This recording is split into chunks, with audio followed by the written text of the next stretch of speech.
I'm about to tell you a tale that's tough to swallow. It's my story, my own brush with a real-life monster when I was just 16. His name was Richard Ramirez, a name you might recognize from the news or a true crime show. One night, after hanging out with my friends, I came back home, said goodnight to my folks, and headed to bed.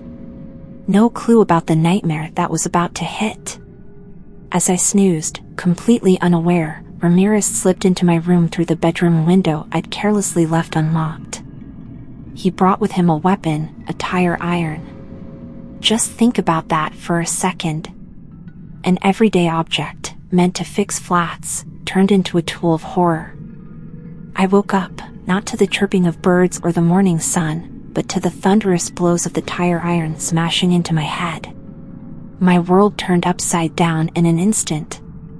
Everything was spinning, my thoughts tangled up in knots. It was like one of those nightmares that you just can't shake off, only this one was real. Next, he skulked off, probably to the kitchen. His twisted mind was looking for a knife. But, thank God, he couldn't find one. So, he got more inventive. He tried to strangle me with a telephone cord. As he began to wrap the cord around my neck, something unexplainable happened. Sparks started shooting out of the cord. I could tell it really startled him. He probably thought it was some divine intervention or a sign from above. It was enough to throw him off balance. Petrified, he dropped the cord and bolted out the door, leaving me coughing and struggling for breath.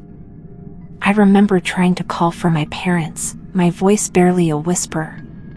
When they found me, I was a pitiful sight, beaten up, bloodied, and bruised. He'd left behind the tire iron, and there was this chilling bloody footprint in my bedroom. My folks later said it was like walking onto a set of a gory horror movie, only it was too real. It was the reality of their daughter. The recovery process was grueling. I ended up with nearly 500 stitches in my head, and I had to go under the knife for some cosmetic surgery. It was a hellish journey, but with grit and determination, I managed to pull through. I healed, not just physically, but emotionally too. I lived, and I thrived, reclaiming my life from the jaws of the monster. Fast forward a few years, I found myself in a courtroom, standing up against my nightmare, Richard Ramirez. He was being tried for a long list of gruesome crimes, including 13 murders and 11 sexual assaults. I took the stand and told the court what he did to me. Some details were blurry, thanks to the head injuries, but I gave it my best shot. I wasn't about to let him take away my voice, my power. In the end, justice prevailed. Ramirez was found guilty of all charges. He met his end in 2013, not by lethal injection or an electric chair, but by cancer, on death row.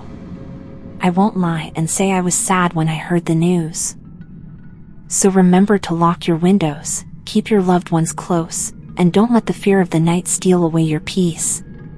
Life is tough, no doubt about it, but remember, the darkness only wins if you let it.